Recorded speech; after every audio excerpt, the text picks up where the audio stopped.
Good morning, good evening, good afternoon, whatever it is. Wherever you are, we are back at it again. Welcome back to the Couple School podcast. I'm joined, as always, by the lady of love, self-love herself, Charmaine Lawrence. Hi guys, how you doing? How are you doing? I'm good, although tired today. Very too. tired. But I'm ready. Yeah. I've got my notes today. I'm not going to try and get me. She feels that she is prepared. I've got my notes today, guys. She feels she is prepared. I don't know. I'm not convinced. I'm not certain. So, this week we are talking previous relationships. Oh, a hot topic. I have been waiting for this one for a while, and you'll see why in a second. I'm going to delve right in to the steamy subject. Well, let's talk about sex. You know I love the topic. Yes, sex. Let's talk about sex. And I'm going to start off on a very specific point. Mm-hmm. Now, should you tell your present partner how steamy it got with your ex? Absolutely not. I thought you were going to say absolutely then. No, why? I feel like we leave that in the past. We don't need to discuss that with the new partner. Yeah, but you're sharing, you're talking about situations, you're talking about things, you're talking about things. No, comparison is the thief of all joy. You really nearly made me dead my computer then. But, so it's just pointless because, I mean, you can share different things that you've tried or different things that you've done and stuff like that, what things you enjoyed in the past, what things you didn't enjoy in the past. But to go in like, oh my gosh, the best sex I ever had was with Daniel. And your name's not Daniel. You can't do that. That's a no. You can't do that because then he's going to be like, Daniel, why? What did Daniel do? What was so special about Daniel? Let alone if they know Daniel. Exactly. And if you then meet Daniel in a supermarket, oh, hi, Daniel. And then you introduce Daniel to you, and he's going to be thinking, wait a second, this is Daniel with the best sex ever. You can't do it. You can't. I'm on the fence with it. I'm on the fence with it. I went to a Tony Robbins seminar once, and they got this woman talking about the best sex that she ever had in front of about 7,000 people. But it clearly wasn't the guy that she had come with that was sat next to her. Because when she was describing you got to imagine that when you go to a Tony Robbins seminar, all right, you're in this big room full of people, and they tier it based on what level of ticket you've paid. But they have cameras everywhere. So the minute they zoom in on someone, or Tony speaks to someone, the camera is on their face. So you can see them, and camera people know what they're doing. So you can see them, and you can see the person that they're with, because they know the question that's coming. They knew it was coming. And they asked this woman, and he's gone into it. Because what he does is whole disruptive therapy. So he sinks people into their worst possible position, and then throws them into a great one. Yeah. And therefore, and the theory is, you detach the sorrow and the bad feeling with them because you can't actually remember you can't recite that situation again without remembering what now is a new memory. So this woman's in the middle of her pain, and he asks her to talk about her most explosive orgasm in front of 7,000 people, and the thing is, she was like, oh no, but I can't, and he's like, but you just told 7,000 people about the worst possible situation in your life, the worst financial bit, so why can't you share something joyful? And she's like, and then he's gone around to everyone, and of course he's like going, oh, don't you want to hear about our most explosive, and all the whole room's like, yeah, come on, and then so she starts talking about her most explosive orgasm, but the bit that got me, and had me in stitches, because the camera zoomed in on her face, and then it panned up very slightly and caught her husband's face. Yeah. He was not living the same memory that she was living as she was detailing. He doesn't have that memory. No, because it wasn't him. He was not Super Ted on that day. So I'm on the fence with it because I think What's your reasons for telling? Because I wouldn't say explicitly go out your way. But, all right, it's not a conversation that I would suggest you just broach out of the blue, like, you know, hey, by the way, the best sex I ever had wasn't you; it was this guy called Dave. I'm not saying you should do that, but I think there's ways of sharing things with your partner that can be done in a way that doesn't completely rob them of their self-esteem, but allows you to explore something that was an experience for you. You know? Yeah, like I once tried this and I thought it was really, really good. And you might be like, I've tried this before and it was really, really good, and I really want to explore that with you. But you don't have to say where you did that. Okay. You don't have to give details of, you know, he spun me around, and you don't have to do all of that. You could just be like, I once tried this and it was really great, and I would really love to try that with you because I want that experience with you. I'll relent and sink into your 80% on that one. Yeah, fine. I'll back off on that. I get it. Look, we just can't do that. No, but I do completely agree with the fact of sharing your experiences. I think that can only enhance your present day situation by letting your present partner know exactly what it is that you like, what it is that you tried, and also what you'd like to try again. I think that bit's actually crucial. But I'm pretty competitive, so if you tell me, I'm going to try and beat that memory. Of course, not beat it. I want to erase it. Like, after me, there should be no other. By the time I'm done, like, you know, Dave who? You know what I mean? Don't tell me the name, but just tell me the actual things that made it the 10. There you go. Yeah? And then I am going to make it 11. 15. Okay. If your ex is a friend or knows your previous, how should you handle that? If an ex is my friend. So you've retained the ex as your friend, and now you've got a new person. Yeah. And now your new person knows that this is your ex. And now all three of you are a nice little throuple. I like that. I've never used that word before, so I'm going to throw it in here. I heard it on Friends. Throuple. So now you're a throuple. So how do you handle that situation? I personally don't have any exes that are friends. I have exes that I would say hello to and be cool with, but not that would be a part of my life like that. My ex-husband is also my interpretation of our relationship is he's the father of my children, and he's my ex-husband, but we don't have a friendship. It's not like, what are you saying? You good? Yeah, come in for a cup of tea. Like, we don't do all of that. I don't know how you do that. I mean, I've obviously got my ex-wife and I've got my eldest daughter's mum, and I'm going to use the word relationship because it is. Yeah. Is as you said, it's that of parents of the children. So we talk about stuff to do with the kids. You know, there's an invite that goes out for birthday parties and that sort of thing.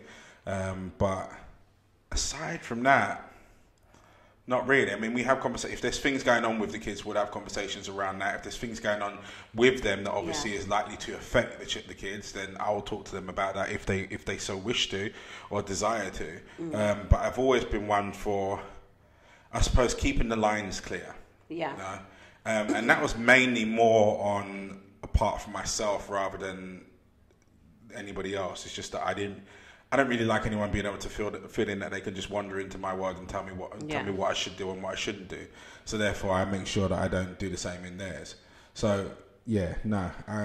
I personally feel like it just depends. You know, I was always like, we're not friends. We co-parent. So we do the pleasantries. And remember, we were together for 18 years. So literally, our whole adult lives. Up until when we split was together. So my relationship with his family, his relationship with my family, and so forth and whatever. So it took a while to understand that I just kind of wanted the boundary set because there was a point where there was no boundary. It was like we were still very much, he would come babysit in my house with the kids there and I would go out while he's in the house and that kind of stuff. And then it was like, okay, I'm now dating. Yeah. I'm now dating, so now this is not going to necessarily work for me in the same way that it would have worked with me as a single person. So I put boundaries in specifically because of that. Yeah. And I remember talking to Mr. 63 about the boundaries and all this kind of stuff, and like, you know, the relation, his son's mum, and how they just kind of like severed it real quick. We talk, it's good, but we don't hang out. Don't hang out with my family. Don't do this, don't do that, blah, blah. It was very much specific. Whereas I wasn't like that, because in my household, growing up, I have my dad and my brother's dad. My brother's dad raised me. Yeah. So he lived with me, he raised me. My dad was present. My dad would come round. My mum would be like, you want food? And him and my stepdad would sit down and chill, talk, like, no issues. My aunt's ex-boyfriend would come round to mum's as well. Like, it was just free fall of open house. And I don't know if that's because back in that day of the sound systems, everyone used to follow the same sound and hang out together, so everyone knew each other. Yeah. But for me, that was my upbringing, so I didn't see anything weird about it. But as I've gotten older, I'm very much like, how did you guys do that? You see, I just hearing that now, my situation is, say for argument's sake, we'll start at the top. So like with my ex-wife, I didn't demand that she renounce my surname when we divorced, because your children have that surname, and they want to have issues going in and out the country and what have you. So it's very much, I picked my battles rather than going to war. When it comes around to like what you're saying there, when we first originally split, like I came and saw the kids at the house, and it was that kind of party. I suppose as things changed, boundaries got put in place. As things got serious on the side of things with Karen and what have you, and boundaries got put in place to manage and mitigate situations. But I never separated the family. So like, thou shalt not speak to my mother ever again. Yeah. And my mum's house is very much the center of the network. So, on Christmas, we made sure that because obviously we were together for 10 years. So therefore the routines of going to my mum's at Christmas was set in stone. That's what we did. So that was not just my routine and the kids' routine, but it was also hers. Yeah. So I didn't want to take away things that were ritualistic, because it wasn't the break. Although the break was painful, it wasn't done through malice. Yeah. So I didn't want to continue with malice, so to speak, or start malice. So when it came to those sorts of things, like to do with my mum's house, she was very much allowed to still come to my mum's house. I just navigated my way around it to make sure that when she was there, we weren't. Yeah. And used my mum's house as almost like an exchange point for the kids on special occasions and so on. So I get how, especially when there are kids involved, I get how there's an extent, like your relationship goes into an extended period. And there are different degrees to do with that. When there are no kids involved, I think you've still got that option. I think you've got to start with your own end in mind. Like for me, I don't like extended animosity. It doesn't make any sense to me.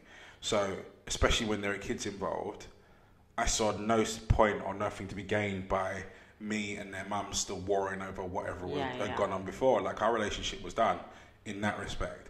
So to me, all of that stopped there. There was no continuance of that. There was now we're doing this in a sort of progressive format. So I don't know. It's a bit of a grey period. Yeah. For me. So closeness.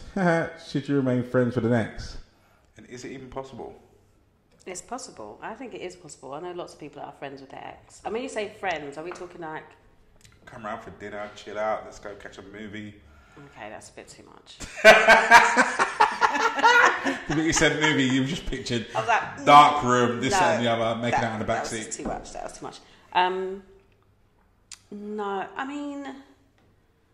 I always feel like it's so different when you have children. Because I would be okay with the boys' mum to come to the house, drop them off, and like if we're eating dinner, and I wouldn't have no problem saying, do you want something to eat? Yeah, of course. Like I have no problems with that type of, and being able to go in around my house with them having a conversation and me just being in the house. I wouldn't have a problem with that type of, but that's not really friends, is it? That's still just co-parenting and being very polite. We're talking hanging out together? No. I think if you're going to do it, you have to first assess yourself and understand what type of person you are. If you're the type of person that cannot keep a boundary for love nor money, then that is not the space that you need to be. It, guys. Because that's where the whole sex with an ex. I slipped, I tripped, and I fell on his. That's where it all comes from. So I think it's hard, and it depends on. And also, when you open it up, it depends on a number of things. So, like, if someone has still got retained feelings for another person, then having a sustained friendship after said relationship has, and I'm going to use ended in inverted commas here, because for one person it hasn't. It's a dangerous place for you to be in, and my advice would be to run a mile, set as many boundaries as you can between you and that person, then give yourself some time to heal, you know. And equally so to the person that maybe hasn't got as deeper feelings, but you're very aware that somebody else has. You're entering into a very emotionally fueled and messy state, because obviously at some point in time someone's going to meet someone else and they're going to want to move on. Someone else is therefore going to feel that they've been led on, particularly if they're holding a candle for someone, and then it all gets very, very, very, very messy. You know. I've got a question. Go on. What about if Karen became good friends with one of your exes, like besties, hanging out, go spa days together? See, how's that? It depends. I mean, if you're talking one of the mothers to my children, then it doesn't really depend. There wouldn't be a spa days, and it wouldn't get that deep, because I wouldn't have it. Why? Because it's just not how I want things to be. You know, it's just not, for me personally. It's like I let's say, for argument's sake, if like with my ex-wife and Imani's mum's mum, you know, for their partners, I've gone out of my way to make sure that wall isn't there with them, and that we can talk. But again, I've always put up very firm lines as to how I communicate with my ex, but they're present, to make sure that the respect is there for the guy, you know. So I've always made sure that I maintain that. When you start becoming your ex is friends with your present is your friends with your ex, and you're coming home and all of the two of you are in, like, the stories of the past are ultimately going to start coming up. People start discussing stuff, and you know, it's their perspective that they're now putting in, and that's how you let the ghosts of the past slide straight into your present day and start haunting in your house. No, I wouldn't do it. I mean, I'd have no problem with, like, Karen's got both numbers, and I'm sure that they talk, but again, it's mother to stepmother type of thing. And yes, if there's an event that's to do with the kids and so on, or affects the kids in terms of who's transporting one to the other, etc. You know, I'd never turn someone away if they turn up for a birthday party and go, okay, do you want some food or what have you? Got no problem with that whatsoever. But, you know, talking about going besties and spa days and champagne and all that sort of stuff together, we're not exchanging slippers. It's not the way it goes in my world at all. Okay, I cool. couldn't do it. Me neither. I just wanted to see what your take on it was. No, I couldn't do it. I couldn't do it at all. Here's your favourite question. Okay. When relationships end, who gets the friends? I've been dying to ask this. This is a trigger question for me. I'm loading and I'm shooting. Okay. Whoever's friend it was first gets them in the divorce. See, I do disagree with that. No, you would disagree with that. I do disagree with that. You would disagree with that. But you asked me the question. Okay. And my thing is, whoever was friends first, they get them in a divorce. I personally don't believe, and I'm just being real honest, and this just might be me, and you guys might all come for me, but I'm just being honest. For me, you cannot be my friend and my ex's friend. You can't. Because there's things that I'm going to want to share, or I have shared with you, about those experiences, and I don't need you having the same conversation with him and then basically having pillow talk with your partner about, guess what? Oh my gosh, the drama. Like, you know. Pillow talk, you know. I can't. I just feel like you are my friend, and therefore you're there for my support, and that's that. And I just don't get the whole being friends of both sides. I don't care how long they've been together. That's that. Simple. I told my friends already, and I told their partners as well. But if you two separate, I'm not your friend anymore. I'm your friend because you're my friend's husband or you're my friend's wife, and that is it. If there's a split, I will say hello. We're cordial, everything's cool, but we're not friends. You're not coming to hang out at my house. Not unless my friend says you can come. There's actually steam coming off of their head right now. Yeah. No, I think that's just me, and I know other people have different opinions. But I know that people build relationships. Let's be mature. People do build relationships over a period of time, especially with like me and you. We both were in very long relationships, so your friends would have developed friendships that are a bond and so forth. But I mean, we end friendships all the time. Like, just cut that. I think it's literally just as you were saying that, I'm just recording a few situations that have kicked off in the past. I'm just like, okay, maybe I was a bit premature with taking the devil's advocate part on this one, because I can't really do it justice because it's not true. Is this another part of me winning 80%? I don't know about winning. I'm not going to go that far. I think that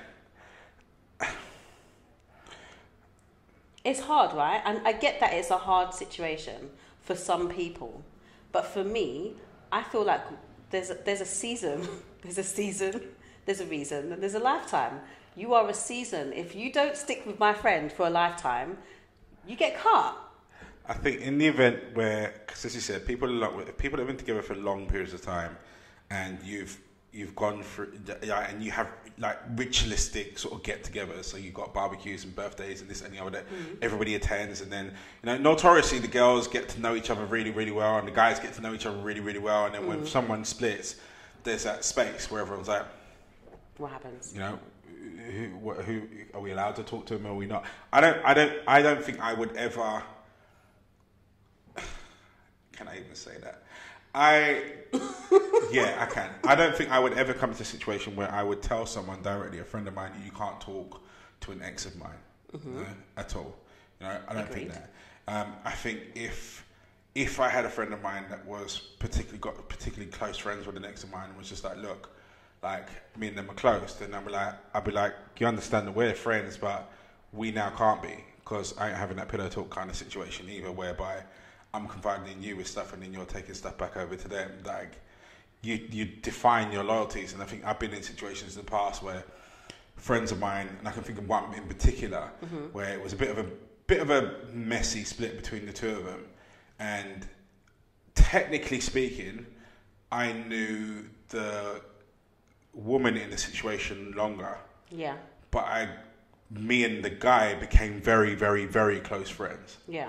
And I didn't lock her off, but I distanced myself immediately to make sure that everyone knew what my position on it was right from the start. No. There have been situations in the past where people have stated, and this is going off another subject that I'm going to get onto now, in terms of friends of yours maybe making plays or being attracted to your ex. Oh, that's a touchy one. Yeah. What's your thoughts on that one? I'll say that before I go on to mine. Right, okay, so this hasn't actually happened to me, but I do know this does happen. Mm-hmm. And I've heard many a story, Mr. Sixthree's told me many. Yeah. Many a story where a friend makes a play for an ex. Mm-hmm. It's a no-go zone.